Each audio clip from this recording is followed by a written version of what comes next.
Get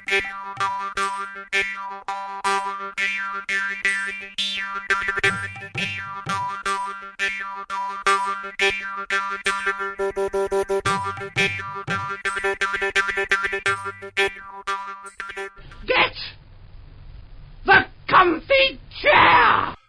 Welcome to this episode of The Good, the Bad and the Odd with your hosts Mark and Sam. Hi Sam. Hello there. Right, comfy chair time, and we are, we're trying to keep these up, but we're already about the middle of July, so we're doing our best. So this is the June one, really, but we've flooded into July. We're bleeding into July somewhat. Okay, let's just get going. Do you mind if I start? Yeah, go ahead. Okay, first one is I went to see the new Indiana Jones movie, Indiana Jones and the Dial of Destiny. Okay. I quite liked it. It's getting a lot of bad rap, really, but I enjoyed it. I enjoyed it more than Crystal Skull, I have to say. Though I think Crystal Skull was such a big letdown because we were expecting something akin to the first three, weren't we? And it just didn't deliver that.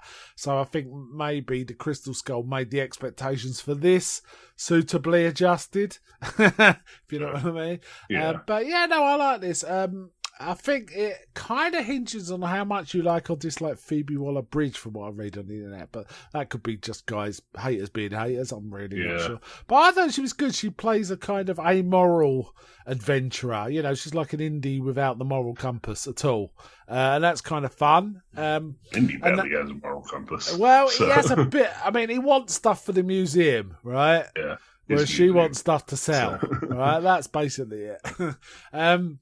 But it's kind of, there's a very fun opening sequence where they de-age Harrison Ford a bit. That looks great. He still sounds like a real old bloke when he's talking, of course.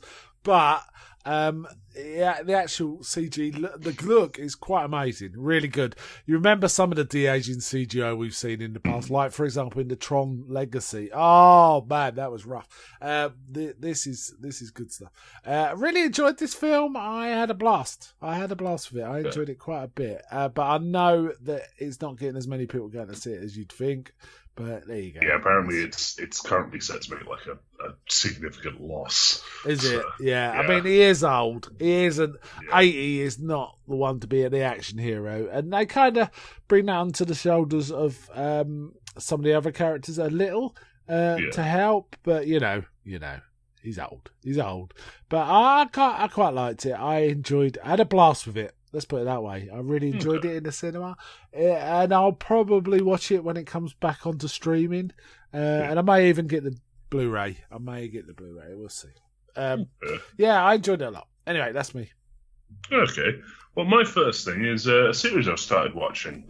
It's The Orville, which I think you've actually watched before on previous Comfy Chairs. I've watched the first 2 episodes and really enjoyed it, but decided to park it because I wanted to catch up on my Star Trek, which I'm still trying to do. Every time I think I caught up, they bring out another series, so I'm behind.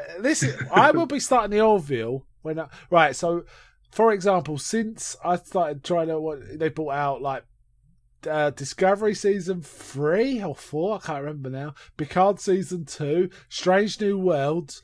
Lower Deck season, all of these, right? So I've caught up, apart from I still need to watch Picard season 3 and Strange New Worlds season 2. Then I will start the Orville. But I really liked the first 2 episodes. Yeah, it's a really fun show. I like it. I did hear like a lot of people saying like it's Star Trek for people who want more Star Trek and not whatever they're making now. Yes, I agree with that. Apart from Strange New Worlds has come out since I mean, not that long ago. I think the Orville had done 3 seasons before Strange New Worlds season 1 came out. Strange New Worlds is definitely picking up that mantle. I think they've got the message. We actually want Star Trek, not things that pretend seem to be ashamed of being Star Trek. Let's put it that way. But yeah, it's a really good fun show. It's written and starring Seth MacFarlane of Family Guy fame. So he plays the captain. We got his various sort of first mates, pilots and such. The only real complaint I have about it is it really can't it just sort of sometimes throws in character traits, like previously unmentioned character traits. Right. Like the previously fairly sort of standard guy, like bridge officer, is suddenly like really impulsive and kind of lurid in what he does. And Are it's they? like, Is it he for the suddenly story? acting Is like it? that? Is it? Yeah, That's it's bad suddenly- writing, isn't it? That's bad Yeah, writing. it's suddenly for the story. Yeah, They'll be acting like this, but then it's like it goes back afterwards. So, okay. Yeah, that's bad. I and mean, you see that in The Walking Dead, right? That's just Yeah. bad writing, or the showrunner's not been consistent. Where you don't see it is stuff like Agents of S.H.I.E.L.D. They are entirely consistent. Almost every episode, you can't pick that fault with. But yeah, that's a shame. It's a shame because it takes you out of it a bit, doesn't it? Yeah, but they do go to a lot of like this is something I quite like, is they do a lot of very like original series Star Trek style plots where it's like, oh, we come across this planet that's a lot like a 21st century Earth, and they go to there and there's something different. In this case, it's a basically a public likes system where Right. everyone has like a badge with an upwards pointing arrow and a downwards pointing arrow. Yeah. And like if you do something good for someone, they might tap the up arrow. If you do something bad to them, they'll tap the down arrow. Right. And you may well be executed if you get enough down votes. So Whoa. They're trying to do something not like that. executed, corrected. Corrected. So, Corrected. Yeah. They're trying to bring in some system like that in China for real, aren't they? I think. yeah. Weird. Yeah. Okay, that sounds alright. I mean, that does sound like proper sci-fi kind Yeah, of there's stuff. a lot of goofy stuff and there's a lot of fairly serious sort of hard sci-fi stuff. Like Yeah, that's cool. the I think my favorite is the Mocklans. There's the bridge officer Bortus, the like big kind of stoic guy. He's basically a Klingon. Yeah. Yeah. Previously thought to be an all-male race, except Bortus's child is a female. And there's a whole debate about that. Whoa. Okay. So, Okay. yeah. All right. That sounds kind of cool. Would you? You know how when we did the Star Trek review, we actually included Galaxy Quest, didn't we? 'Cause Yeah. We felt. Oh, it yeah, was- I put this in with the Orville's Star Trek in with stuff. it, yeah. I'm looking forward to getting to the Orville. I feel like I should have watched it before Strange New Worlds came out, but I never got to it, apart from the first few Yeah. years. So, interesting. But like I say, I want to watch Picard 3 and Strange New Worlds 2. And if you like the Orville, you're probably going to like Strange New Worlds, I have to say. It just feels like a modern update to the original series, right? Or in next gen. It's that kind of feel. Cool. Yeah. All right then. The Orville. Was that season 1 you watched? All of it. Yeah, I'm working my way through season 1. Season 1. Okay. Right. My next one is basically I bought this box set about folk horror. It was quite expensive, but it was people really rate it. The box set's called All the Haunts Be Ours, right? And there's this holy trilogy of folk horror, isn't there? Was it Blood on Satan's Claw, The Wicker Man, and oh my goodness, Witchfinder General, right? None of those are in it. These are all folk horror from around the world. It's an international set. There's like 20 things on it. There's also TV stuff on it. So far, I really haven't been let down in any way. The extras are really cool. There's a book insert that's really cool. Some of it's quite dense and cryptic as well. However, I want to talk about one particular film, and I might talk about the others in other conferences. But there's one particular film called Witch Hammer, right? Witch Hammer. Yeah. This I can't remember. Let me Google the nationality because I'll talk nonsense otherwise. But it's a European movie. It is a Czech movie made in 1970, right? It's black and white. Really well acted, really well scripted, really well directed. And it's essentially, imagine have you ever seen The Devils, Ken Russell? No. Okay. That is a mental film.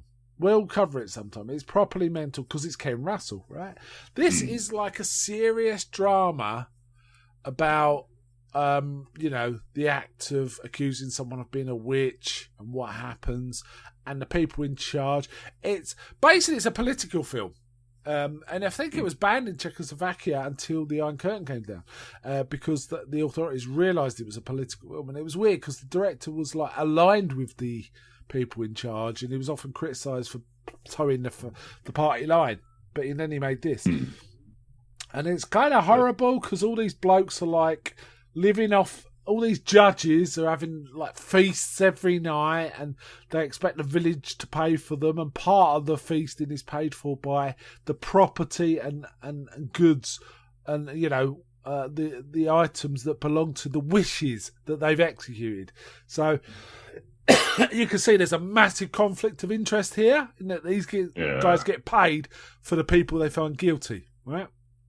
And it was a really wonderful film. Witchhammer comes from the actual. There's a text about how to judge witches. I think came from the Vatican, or a monk in the Vatican called Malleus Maleficarum, which is called the Hammer of Witches. So that's where the title came from. Really, really good, interesting film. Quite depressing because you're kind of getting human nature at its worst. They're accusing people of this and that, and there's one righteous man who's standing up to him, but he's being tortured to the extent that he is forced to confess. But and then he's still, what happens to him is awful. What happens to the women is awful, and these guys are just detestable. And it goes kind of hand in hand with Witchfinder General. It came after Witchfinder General. So Witchfinder General was an inspiration to it, but it came before The Devils, which is a really similar piece of work in terms of the story. In terms of the look and feel, completely different kind of film, but in terms of the story, it's kind of similar. Witchhammer, really, really cool film from 1970. That's me. Okay, so my next is a video game that I got in the Steam summer sale, which I believe is still ongoing. Might not be. It is. Okay.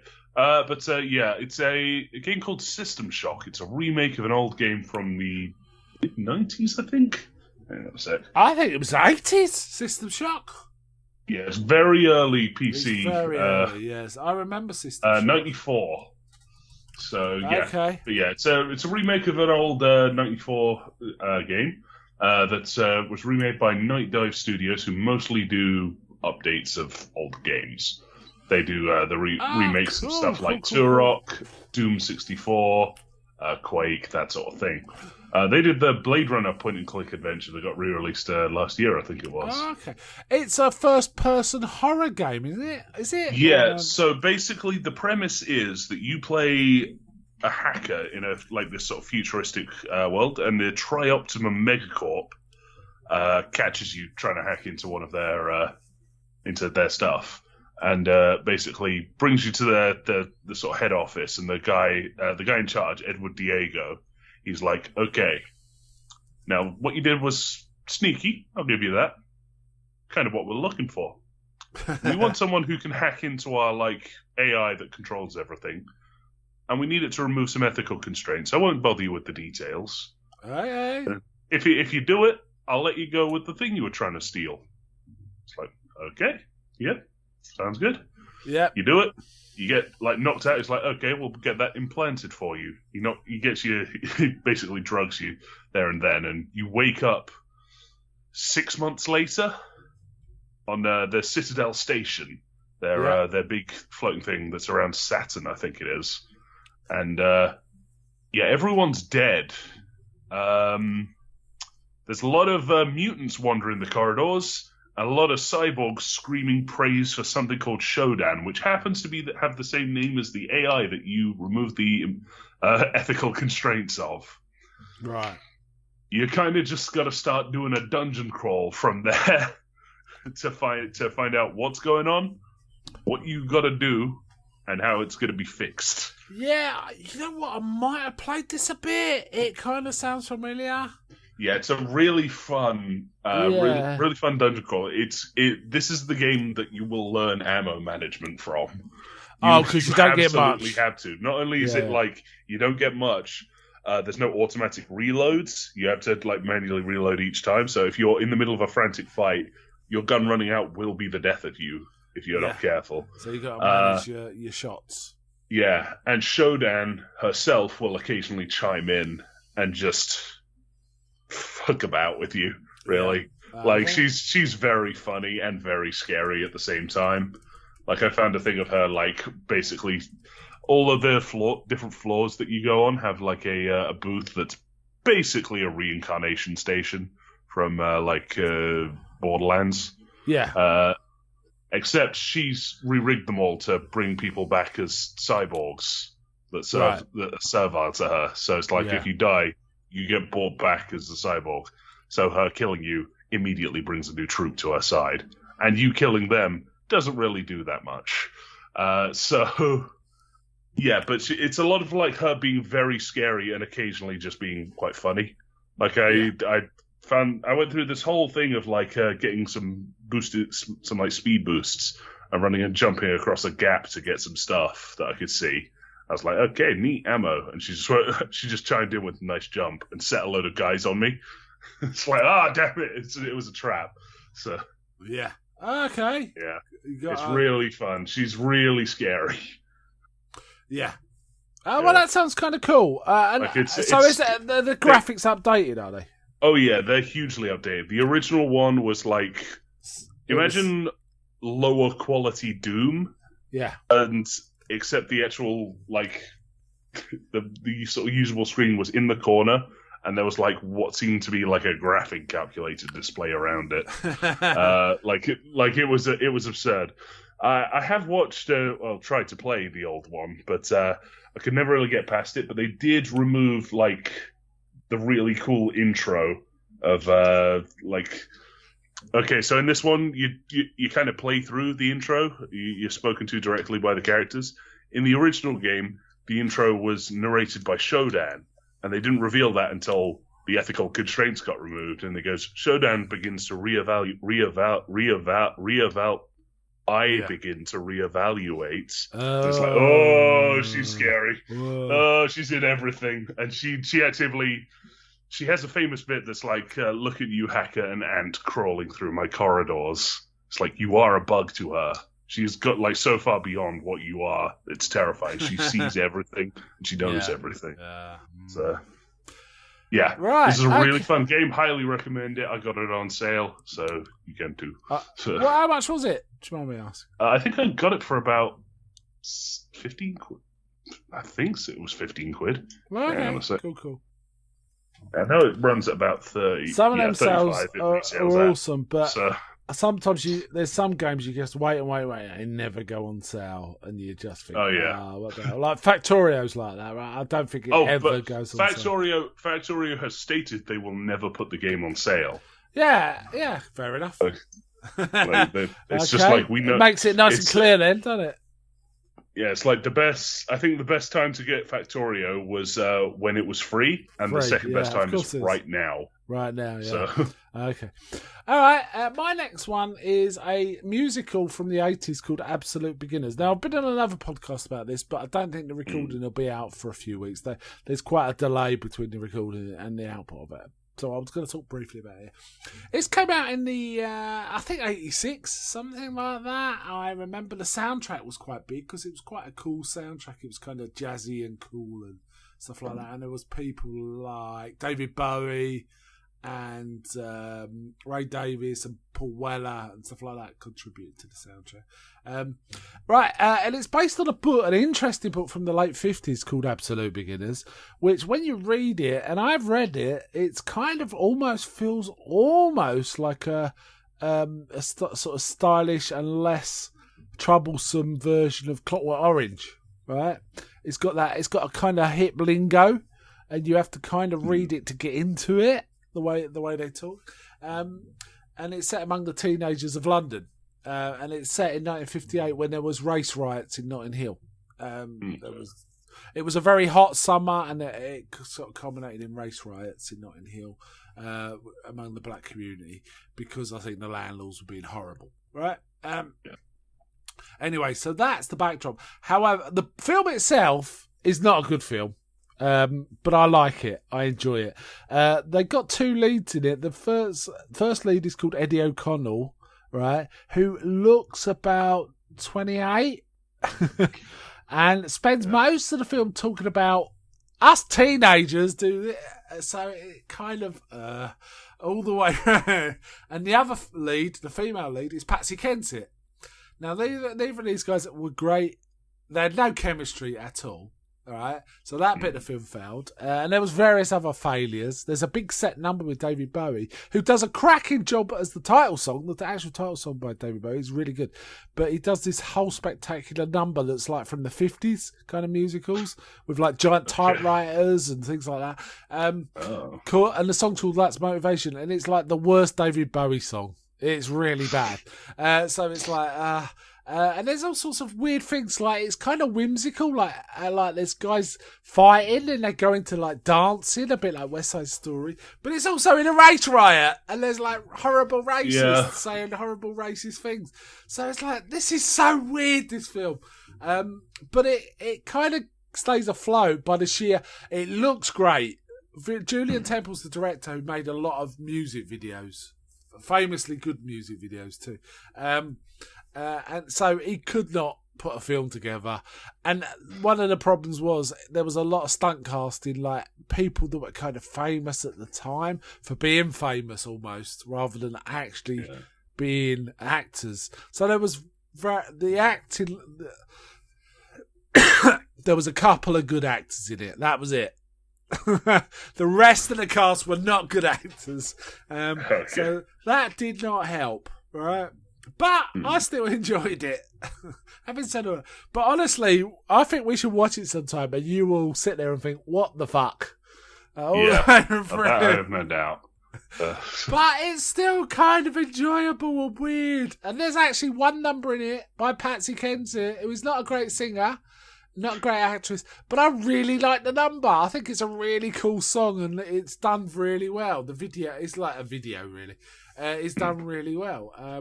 But there's all these characters, and I remember them. I think, right, that person there was one of them people that were famous for being famous rather than actually doing anything. And they were on panel shows and things for a very brief period in the 80s. But they're in this film as a main character. It's so weird. It's so weird. So, yeah. I like the film, but it ain't a good film. Anyway, that's it. Right. Great soundtrack, though. Yeah. Apart from that one, the Bowie song. Yeah. Okay. Well, my next thing, are you done with that, or? Oh, one other thing. This film was one of the films that sunk the Goldcrest Studios, which had a really good run, but they had basically 3 flops, one after the other. Absolute Beginners was one of them. The other one was called Revolution. This was famous back in the time, and people that are old might remember it. And The Mission, which was a film with Robert De Niro. All 3 films flopped, and the entire studio folded because of that. But yeah. Anyway, that's it. I am done. Yeah. Okay. Well, my next one is because this pops up on streaming recently. I watched the new Ant-Man film, Ant-Man and the Wasp: Quantumania. Starring any good? Jonathan Majors. It was better than I was expecting it to be. It's not great. Like, I got to be honest, it's a lot of people in very CG environments. It reminded me of remember Spy Kids. Specifically the third one. It was a lot of that. It was a lot of people stood in very, very CG worlds. Yeah, the CG wasn't great. But I've heard that criticism of it, but the comeback is, well, what do you expect? They're in a quantum realm. It can't be real, right? Yeah, but again, everything kind of looks rubbery. It looks a bit off, sort of thing. Oh, Marvel dropped the ball a bit then on that. Yeah, that's probably rushed it. Yeah, the premise is basically that in this sort of post-Snap universe, Ant-Man's kind of retired from superheroing. He's become like an autobiographer, basically. He's just sort of written a very good book and is kind of coasting off the success of it. Yeah. Wasp has taken over her father's company. Now that Janet Van Dyne is back, Hank Pym is he's retired fully. He's just enjoyed time with her. He's not been with her for 30 years. Yeah. She was in the quantum realm, and they got her back in the last movie, and then immediately got snapped. Yeah. So they're just spending time together. And Scott Lang, his daughter's getting in trouble. She's shrinking police cars in the Uh-oh. middle of housing riots. So Right. somewhat right to what you were talking about previously. Yeah. But basically, due to an accident, they all get pulled into the quantum realm. Yeah. And then they start to bump into people from Janet Van Dyne's past when she was in the quantum realm. And they keep mentioning a him. They're like, you know, he knows you're here. Like, okay. And then we get fully introduced to Kang the Conqueror. Oh, Kang's in it. Oh, okay. Yeah. Well, I might watch it just so I can see Kang some the Kang. Conqueror, Jonathan Majors. Yeah. Yeah. Now it's really good, and it's probably got one of my favorite sort of semi cliffhanger endings. I don't want to spoil it too much, but basically Ant-Man at the end he's like, "Yeah, we won. It was great. Did we win? Did we actually win? Like we beat him? Did Yeah. we win?" Right. Like he's left on that. It's like, did they actually win? Like They just don't know. Right. yeah, they're not sure. Like Scott Lang's like is Kang gone?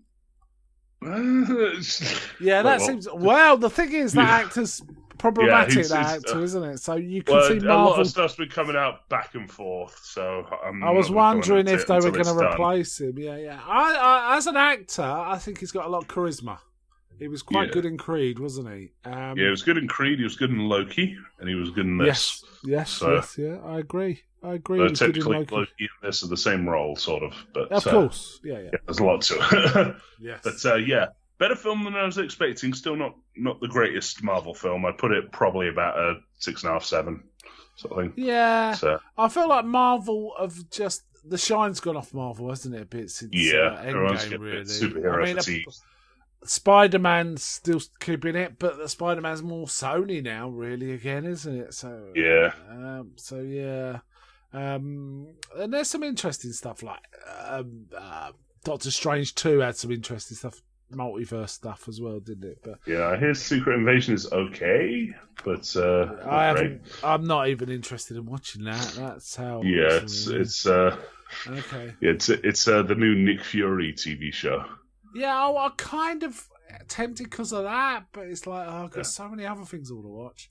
I've got I'd say probably 10 other shows I'd rather watch before I get to that. Including ones we've talked about. There's like The Orville and Picard and Strange New Worlds. I am kind of interested in the next one, The Marvels, which looks like the premise is because there's now 3 superheroes that functionally have the name of Marvel. What seems to be the premise from the trailer is whenever they use their powers, they swap locations. So they're kind of like weird stuff's happening. So multiverse stuff. Okay. Yeah, I mean, there is some recent Marvel stuff I really like. I quite like the Black Widow stuff, for example, which a lot of people weren't that bothered about, but I thought it was pretty good. But we'll see. I mean, we're getting a flood of goods. I just finished Andor, and Ahsoka's coming out soon, so it's just keeping on top of that as well. Star Wars is probably gonna get first dibs in anything for me at the minute. Even though they kind of went a bit wrong with Boba Fett, they kind of steered it back with Mandalorian stuff. So it's alright. Okay, cool. Quantumania. All right, so all done. Yeah, I'm done with that. Yeah. So my next one's a horror movie that came out this year, Evil Dead Rise. This, I did go on another podcast, and that has come out, United Nations Horror, if you want to hear my deeper thoughts on this film. But it was all right. It was, did you and I go see The Evil Dead from 2013 together? Or am I dreaming? Yeah, that was pretty good, right? That was pretty good. And I'd say I like that a little better than this, but this was pretty good. I like the fact they kind of got away from the cabin in the woods thing. This is set in the city where there's been a sort of earthquake. So people were isolated in this tower block, but they uncovered a book and records, and there's a teenager there who likes vinyl and sort of been practicing his scratching, that sort of thing. Finds these vinyl records, that's how it proceeds, and it involves a family. This is like a family horror thing. Initially it almost felt more like a possession film than an Evil Dead film. Your standard possession film, but then it does morph quite specifically into Evil Dead territory. And there's some nice little Easter eggs from the other films. If you know the other films you've already, you don't need to have seen them though. This is a coherent story from beginning to end without its own thing. They don't even use the word Necronomicon in it. They call the book something else, but it is the Necronomicon. Just the Book of the Dead. No, it's something like Demonio Noctuis or something. I don't know. I can't remember the specific. I remember it had another name, but no one ever actually used it. So. Yeah. And it's proper bloody and gory and proper Evil Dead. I put it on, equivalent. In the Evil Dead sphere, it's very far from Ash versus the Evil Dead. It's much closer to the Evil Dead from 2013 or the original Evil Dead. That's the kind of area we're in. We're in serious Evil Dead territory with this. I enjoyed it. I thought it was pretty good. I think it might be in my top 5 horror films of the year. But until I see all the horror films of 2023, can't be sure. But yeah, pretty good film. Having said that, I still had to give it a 7. I just enjoyed it, but it was, it was 7. Yeah. It was one of those. That's that one for me. Okay. So my next one is actually you're gonna laugh because this the next couple of films I'm going to talk about are films me and my friends have watched on our bad films list. Okay. Okay, so starting off strong, we got The Room. This is a very weird, bad movie. I almost recommend watching it just to see how bad. Well, I've seen some clips and it looks awful. Yeah, it's basically purportedly the semi-autobiographical story of Tommy Wiseau, except, spoilers, The Room ends with the main character Johnny killing himself. Okay. Which is why'd you write yourself into that character that you play into that? And the whole film is basically just his girlfriend is cheating on him. Okay. And she keeps coming up with excuses and stringing him along. That's all the plot, and it's just a lot of weird acting and a lot of money clearly thrown away at a lot of stuff. Oh my god, sorry, I just saw the box office for it on Wikipedia. So the budget was $6 million. The box office, $1,916. But it's probably made its money because it's so bad. It's made its money back now, I reckon. It must have. But basically, this is Tommy Wiseau's weird little story about. It's apparently the big story he's wanted to tell. He's had the script in his pocket for his most of his life, sort of thing. But Blimey. Basically, it's strange, and it's very hard to describe how it's strange. Everything's very badly acted, but in a particular soap opera / parody porno in a film thing. Yeah. If you know what I mean, sort of thing. Yeah. Yeah, kinda. It's really, really weird. It's there's a lot of lurching conversations. A woman very chippily goes, "Well, it's confirmed I have breast cancer." It's are we you're just going to throw that out there? And then they move on to something else. So they never met. Oh my god! Yeah, I kind of get it because I watch I watch a lot of riff tracks, and they do cover good films. But I imagine Riff Tracks has one of these. Probably does. I mean, I've recently watched, for example, The Day After Tomorrow. I watched Crossroads, that Britney Spears movie.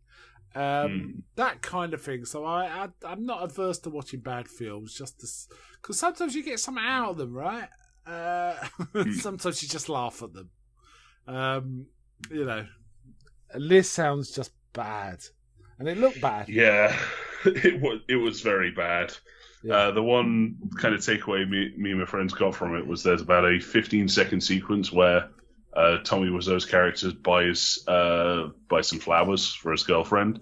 Yeah. That has about 80 lines of dialogue. It feels like it's just a pointless scene. He walks in. And it's like, hi there. I'm just looking to buy some flowers. Oh, hi Johnny. I didn't notice you. Oh yeah, that's me. Hi doggy. Here's the flowers. Okay, bye. And then he just leaves. It's like what?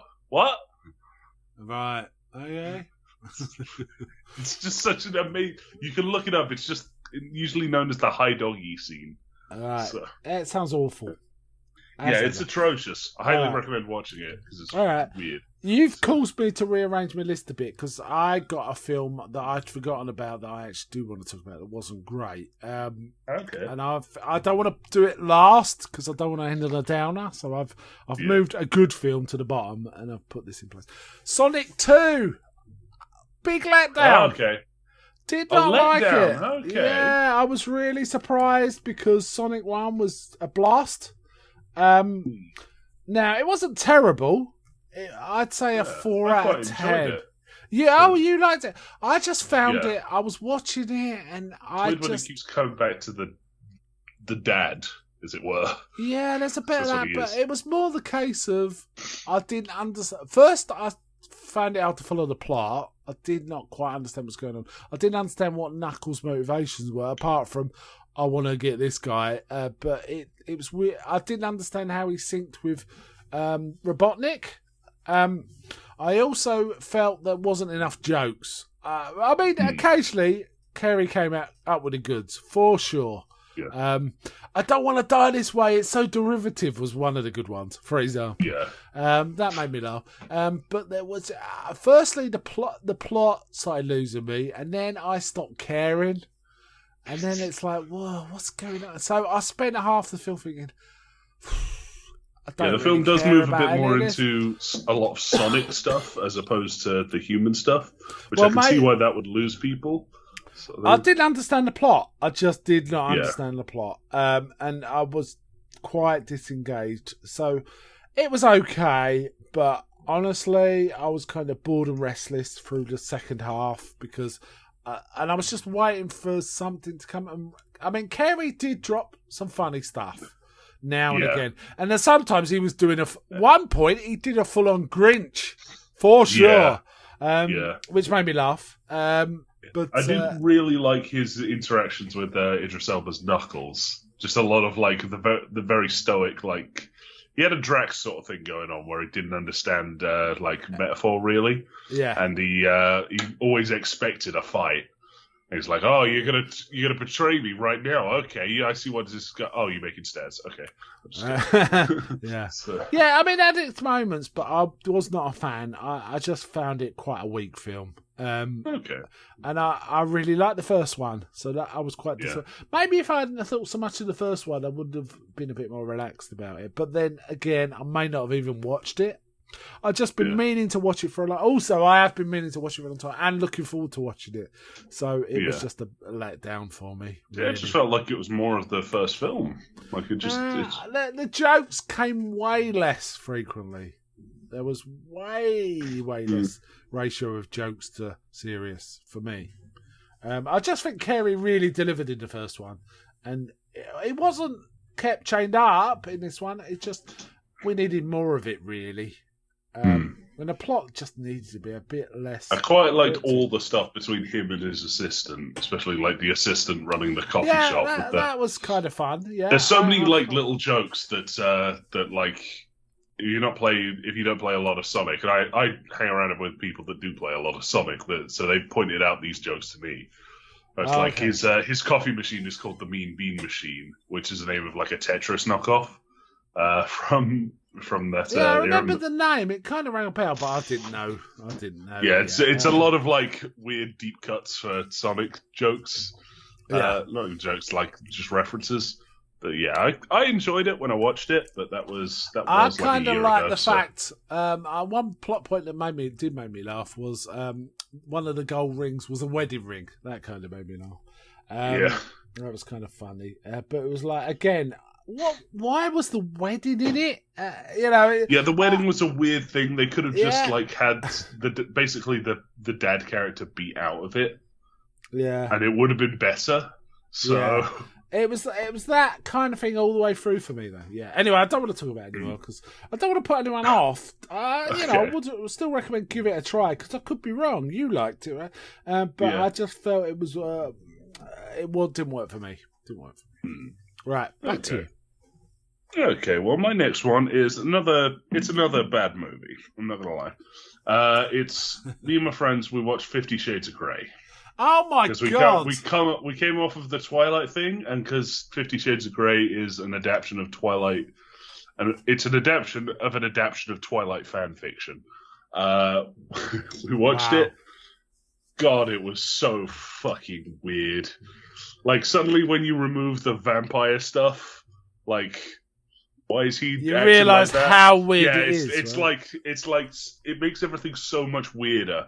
Because, like, okay, when there is a vampire character, there's a certain level of, like, standoffishness, weird behavior sort of thing that you just kind of brush off. Like, you kind of just accept that, like, he's just going to sort of glare at her from across the room. Like, that doesn't sound so out of character for a vampire. Yeah. It's very weird when it's supposed to be just a regular guy doing it. And Isn't then there the a girl sequel falls for him. out as well? Did they make There's a sequel? 2 sequels. Oh my god! We've no! not watched them. We're No! not planning to watch them. Wow. Wow.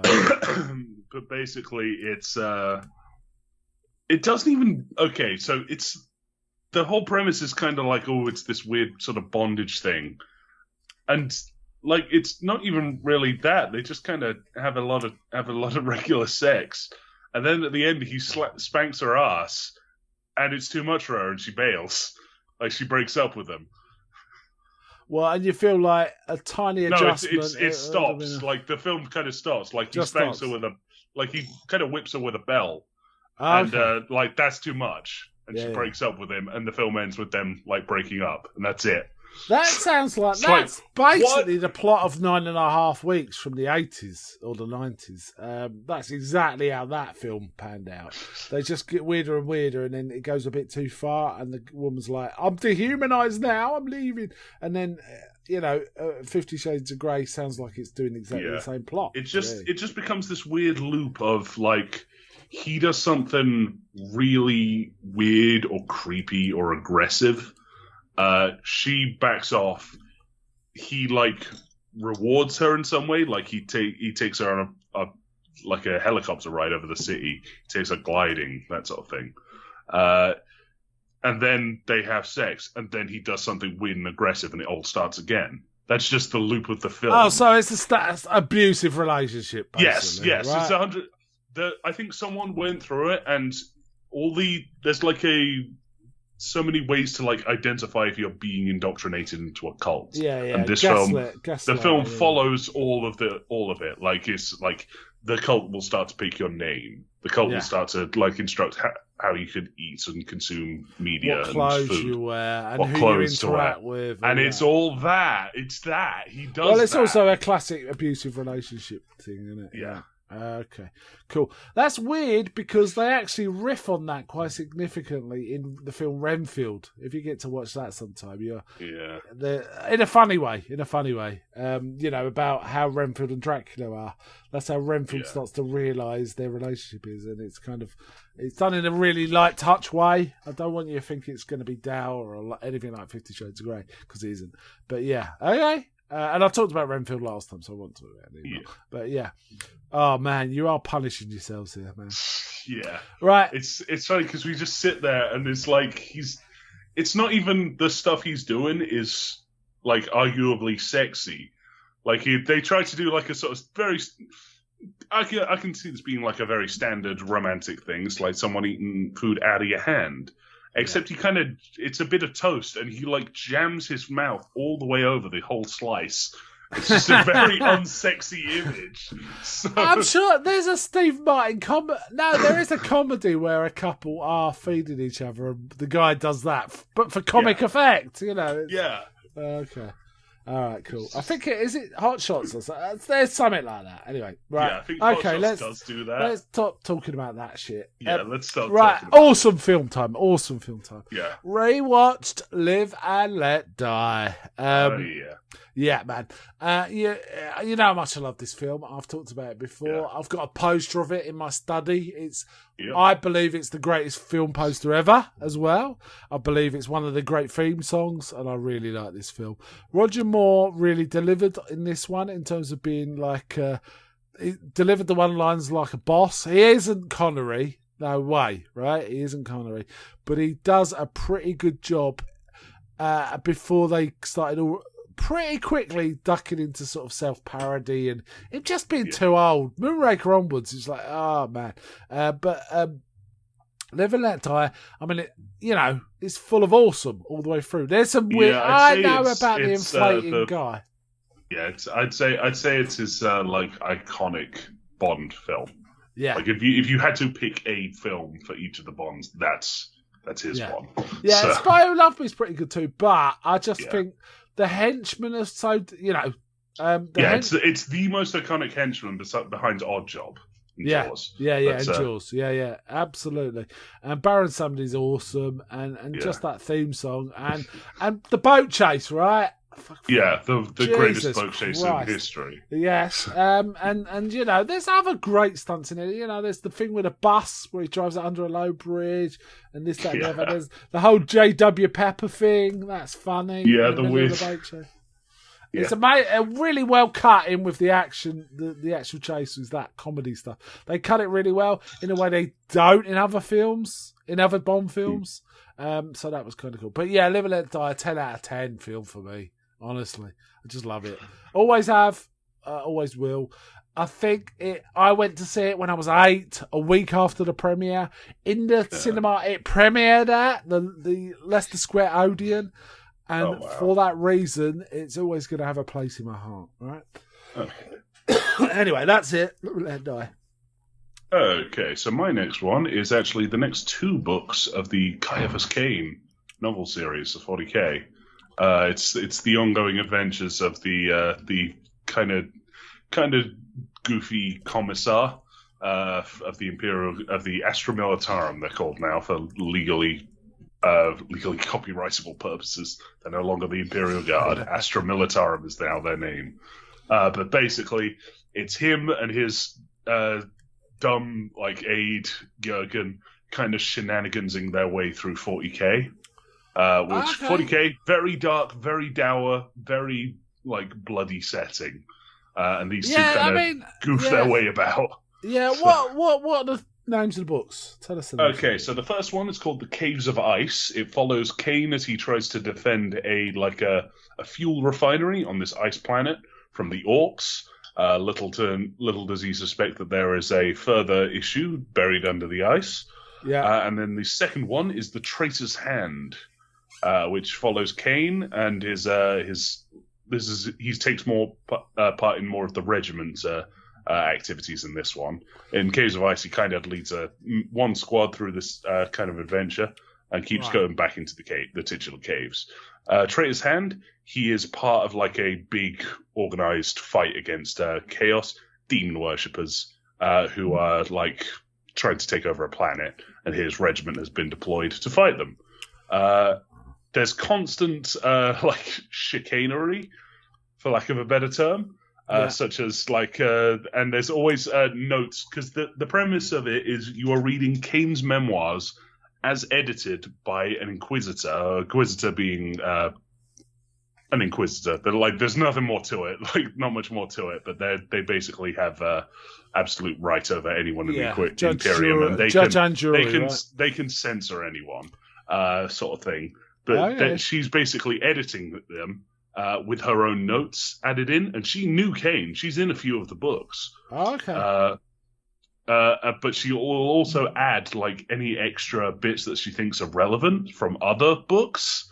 Right. So there's whole parts where it's Cain isn't really bothered about the minutiae of what the actual battles that took place over the head of him. So I'm going to have to add this extract from this general other person. in particular, there's one she fucking hates that the Inquisitor is like, I'm sorry to force this prose upon you, but she's a terrible writer, but she's the only first-hand source we got for what actually happened on the surface. Right. And she keeps coming back to it. And even in books where, like, set before this character is in it, she'll, like, rag on him. But basically, yeah, really fun books. Highly recommend them. They're kind of difficult to spoil because, like, a lot of stuff is kind of on the front page there. It's like, oh, the Trader's Hand. It's Kane fighting Chaos. It's just a lot of goofy shenanigans related to that. Caves of Ice, Kane fighting monsters in the ice. Yeah. But yeah, really funny. Really highly recommend them. Okay, cool. So what's the tone? Would you say it's like Terry Pratchett? The tone is, yeah, it's more in line with Terry Pratchett sort of stuff. But Sandy Mitchell, I think the writer's name is, kind of has their own thing going on. It's very... I've heard it compared to, Flashman. Flashman's I've never read any Flashman. Yeah, Flashman's horribly misogynistic, but as a character, I mean, I don't mean the writer, and he's just a terrible human being, but it's kind of funny. I've read the first book. But yeah, I see. Kane's less of a horrible human being, but he's like a massive coward, which he can't really be in the Imperial Guard. So a lot of his jobs is like his goal is he wants to be like backup home office, basically. Like he wants to be behind a desk. Yeah. Unfortunately, he keeps trying to get there based on merit.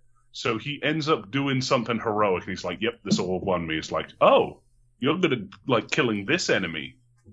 Like, here's this, can you like lead these guys who are fighting a war against them? It's like, sure, and that feeds into his reputation, and now he's like called the hero of the Imperium, and he's like, it's like every action he has to balance it between like, okay, I want to get away, I want to save my skin, but I've also got to maintain this illusion so people don't realize I'm faking it, and it's like so sometimes he'll like run away, and people will attribute it to Kane knew what was going to happen. He went there for the best strategic option. So sometimes he runs away, bumps into an ambushing force sort of thing. It's like, Kane, you had the right idea. We should send you to this even more dangerous place to get it sorted. It's like, no! Yes. Yeah. Really fun books. Sounds all right. Yeah, sounds okay. Caiaphas. Again, I highly recommend them. The first book is like amazingly funny. I might give that a try sometime. Right, okay. Yeah. All right.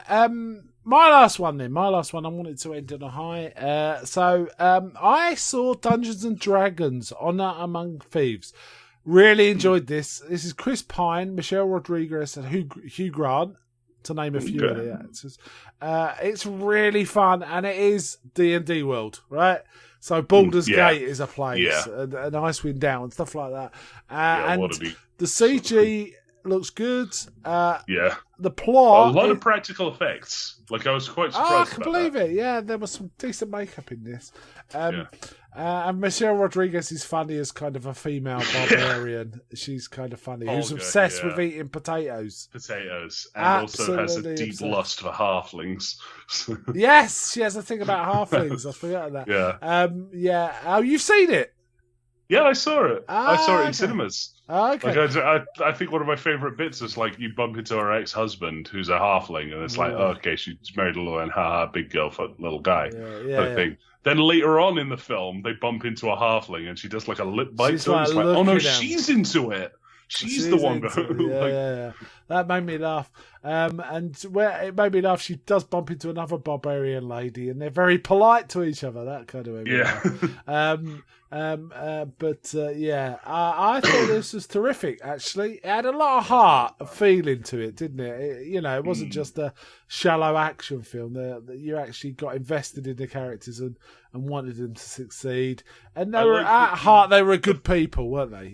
Yeah, it was a lot of good people in like kind of rough decisions. It was very D&D because a lot of like weirdos trying their best to save the world in very roundabout ways. I like the portal portrait thing.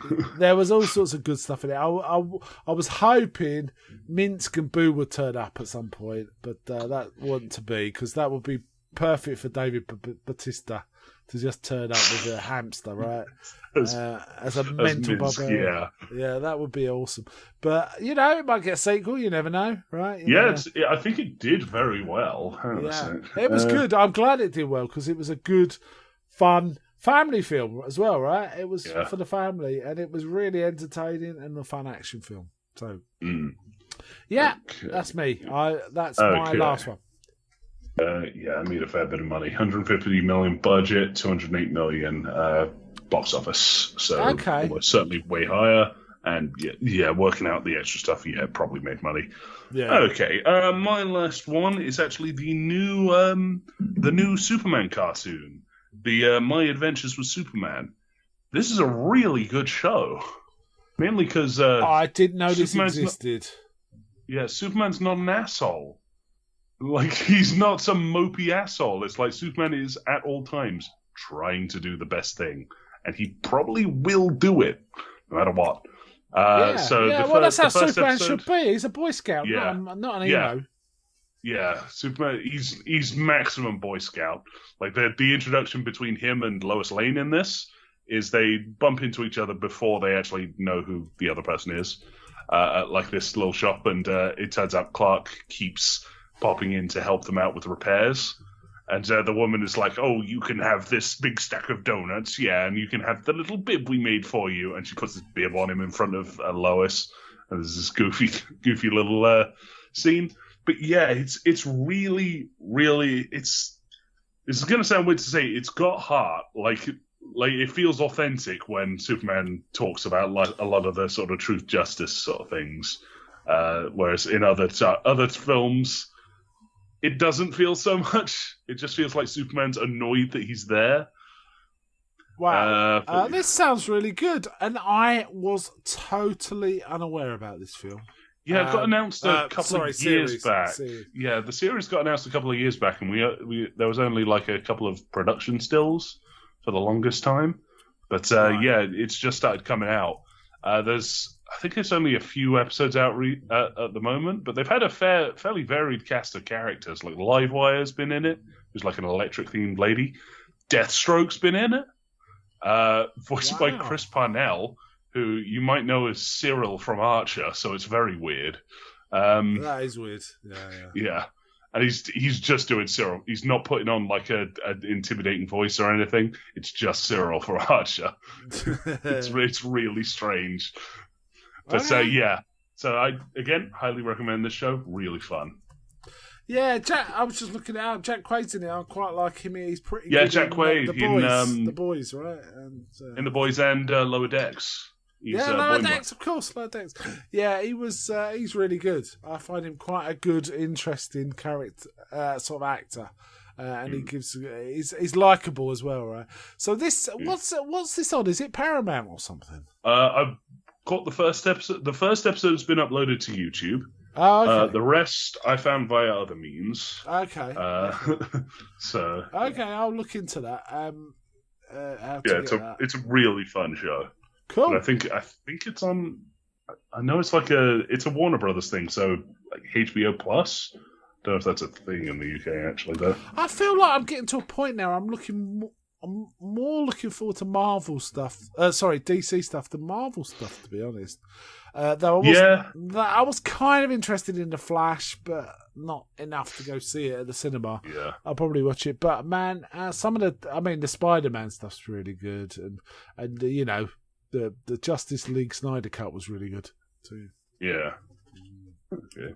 Yeah, I'm trying to figure out I just searched how to watch it in the UK, and it's all get a VPN and set it to US. So that's a shame.